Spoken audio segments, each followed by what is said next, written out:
जय गुरु जी। प्रिय दोस्तों, आपका दोस्त doctor SP Sharma, life science management Guru and motivational speaker, हाजिर है लेकर अपना 58वां वीडियो, जिसका शीर्षक है थका हूँ हारा नहीं। उम्मीद है आपको अत्यंत पसंद आएगा। जय गुरु जी। मन के उद्गार, जीवन में प्रेरणा का एक प्रयास। थका हूँ हारा नहीं।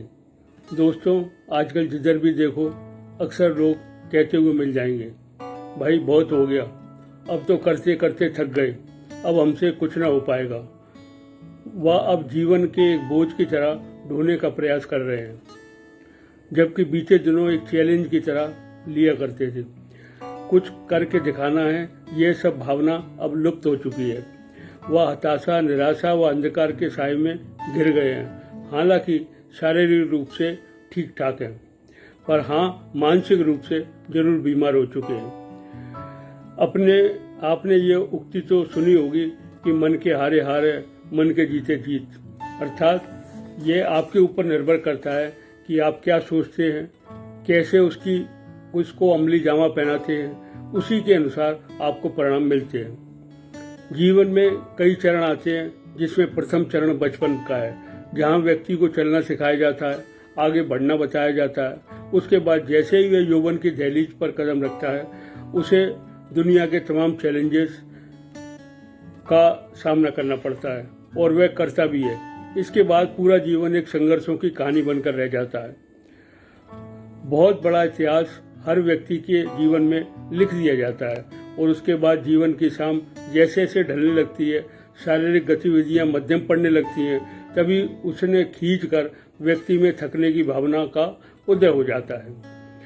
लेकिन यह थकान शारीरिक बहुत कम और मानसिक तौर पर बहुत अधिक होती है। नतीजा, आदमी हथियार डालना शुरू कर देता है और कहने लगता है, अब तो जीने से बेहतर है मौत को गले लगा ले, क्योंकि अब व्यक्ति की सब पॉजिटिव डिजायर खत्म हो जाती है। वह नेगेटिव डिजायर उस पर कब्जा जमा लेती है। वही आदमी को ऐसा निकम्मा व बेकार बना देती है कि वह किसी काम का नहीं रहता। यहाँ देखने वाली बात यह है कि इसका सबका संबंध आदमी की इच्छा शक्ति पर निर्भर करता है कि उसकी विल पावर कितनी स्ट्रांग है। जिसकी इच्छा शक्ति जितनी शक्तिशाली होगी, वह कितनी भी विषम परिस्थितियों में जीत का झंडा फहरा कर रहेगा। चाहे उसकी फिजिकल बॉडी पूर्ण रूपेण कार्य ना भी करे, पर वह अपनी विल पावर के बेसिस पर वहाँ भी अप्रत्यक्ष परिणाम देने में कामयाब हो जाएगा। अगर हम इतिहास पर गौर फरमाएं तो आपको ऐसे लाखों उदाहरण देखने को मिल जाएंगे, जहाँ हजारों तरीके के अभावों के बीच भी लोगों ने हौसला नहीं छोड़ा और अंत में विजय प्राप्त करके सबको चौंका दिया। जो हार गया समझो मर गया। अगर जिंदा है तो ना थकना है ना रुकना है, बस आगे ही आगे बढ़ना है। कल मैंने एक अमेरिकन वीडियो देखा जो किसी टैलेंट शो का हिस्सा था। उसमें दो अमेरिकन जिनकी उम्र 75 से 80 साल के बीच की रही होगी, और उसमें बार बार मैसेज डिस्प्ले हो रहा था, एज इज ओनली नंबर्स। जब उन दोनों को अपने कर्तव्य दिखाए तो सबके होश उड़ा दिए, और लोग ये सोचने पर मजबूर हो गए कि अगर आदमी अपने को थका हुआ ना समझे तो ऐसे कामों को भी अंजाम दे सकता है जो शायद असंभव दिखाई देते हैं। जिसमें उन्होंने एक व्यक्ति को लेटने से खड़े होने तक अपने एक हाथ से दूसरे आदमी को उठाकर ऊपर रख दिया।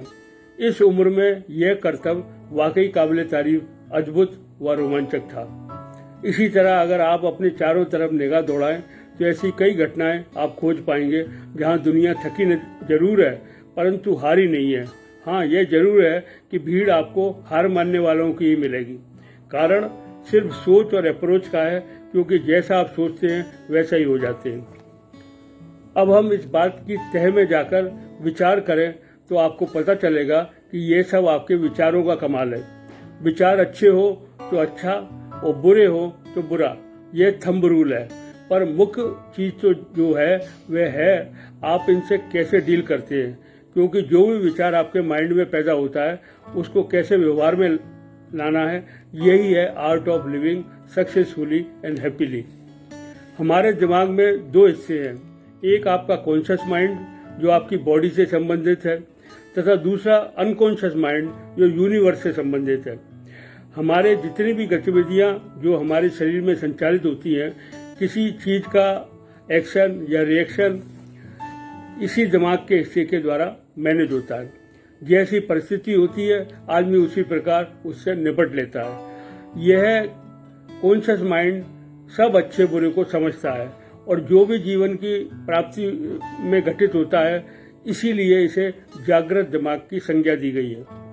इसके अलावा आपका दूसरा माइंड का हिस्सा है जिसको सब कॉन्शियस माइंड कहते हैं। यह सोई हुई अवस्था में रहता है, उसे नहीं पता क्या अच्छा क्या बुरा, उसमें सही गलत अच्छा बुरा जीत हार या यह समझ लीजिए किसी बात को पहचान करने की शक्ति नहीं है कि असलियत क्या है, जबकि यह शक्ति सिर्फ कॉन्शियस माइंड में है। तभी व्यक्ति परिस्थितियों के मुताबिक कार्यों को अंजाम देता है।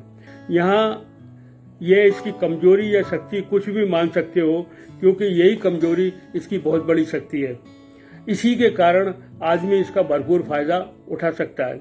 जैसे महाभारत में धृतराष्ट्र के नेत्र न होने के कारण पता तो था नहीं कि असलियत में युद्ध में क्या हो रहा है।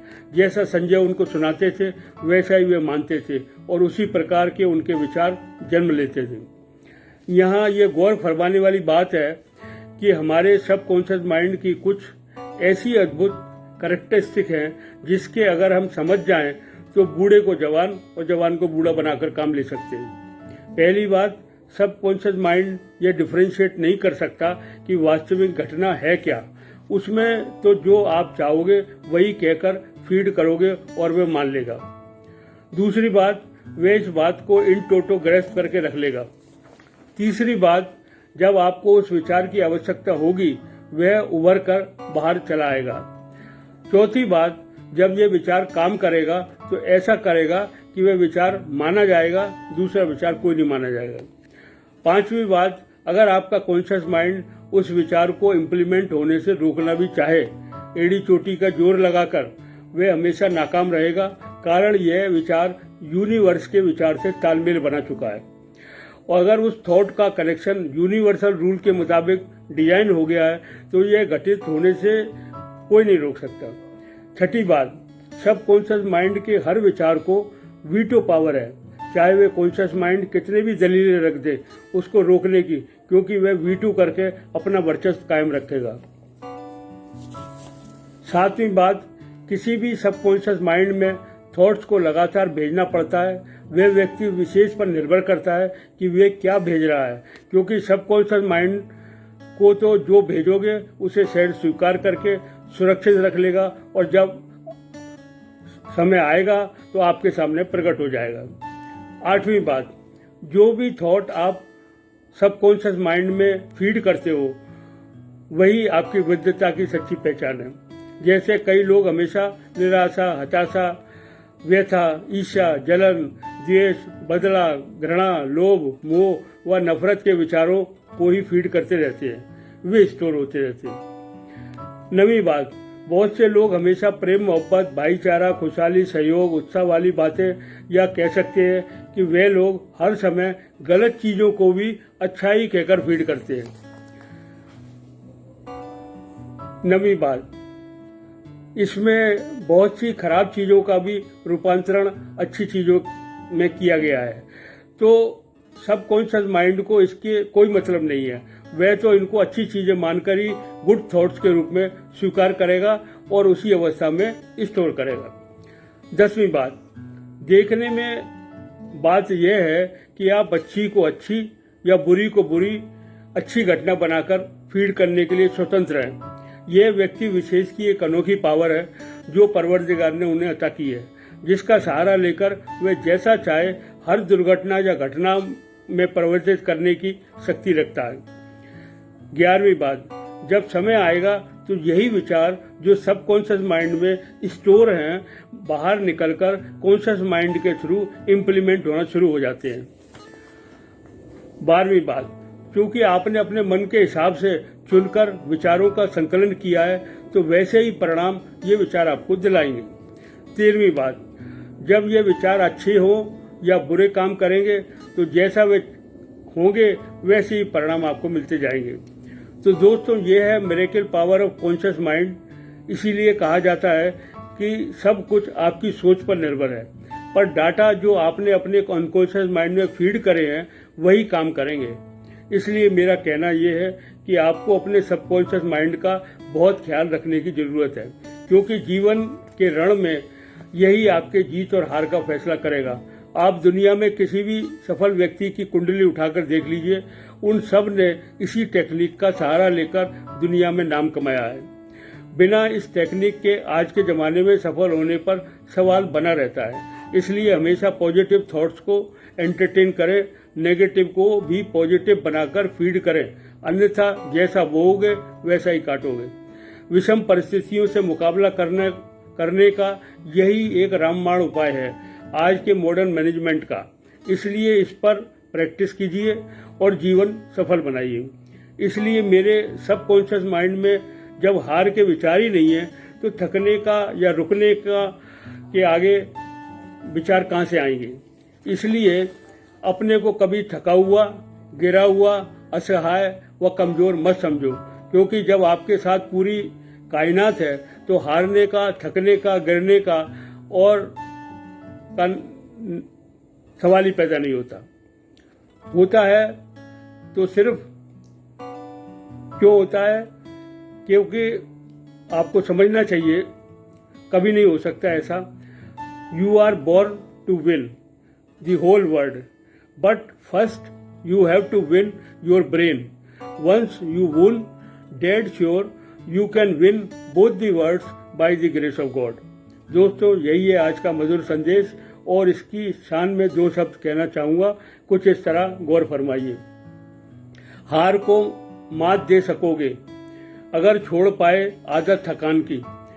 किसमें है ताकत तुम्हें हराने की, क्योंकि तुमने ठानी है जीत को पाने की। हार और जीत है एक खेल जिसको खेलना है हर पल हर जीवन में, हंस हंस कर हर दम हमेशा। रो रो के ना हासिल कर पाओगे कुछ भी। ना उम्मीदियों को ना बनाओ अपना सहारा, उम्मीदों की करो गुजारिश हमेशा हर पल। समझो जीत तुम्हारी पक्की है, क्योंकि थामे हो लाठी जीत की तुम्ही। जन्मे हो तुम सिर्फ जीत के वास्ते, जीतोगे हमेशा, रखो ये विश्वास। ना रुक पाओगे ना झुक पाओगे, क्योंकि तुम ही हो विजेता तो जीत पाओ ही पाओगे। रखो हमेशा जज्बा जीत का जहन में अपने, फिर किसकी मजाल जो रोक सके रास्ता तुम्हारा। खाली किया जाएगा हर रास्ता तुम्हारे वास्ते, चाहे भराओ कितने ही कटीले कांटों से। धन्यवाद दोस्तों, कल फिर मिलेंगे एक नई वीडियो के साथ, देने एक नया प्रेरणा भरा संदेश। शुभ रात्रि, शब्बा खैर, उन्हें धन्यवाद।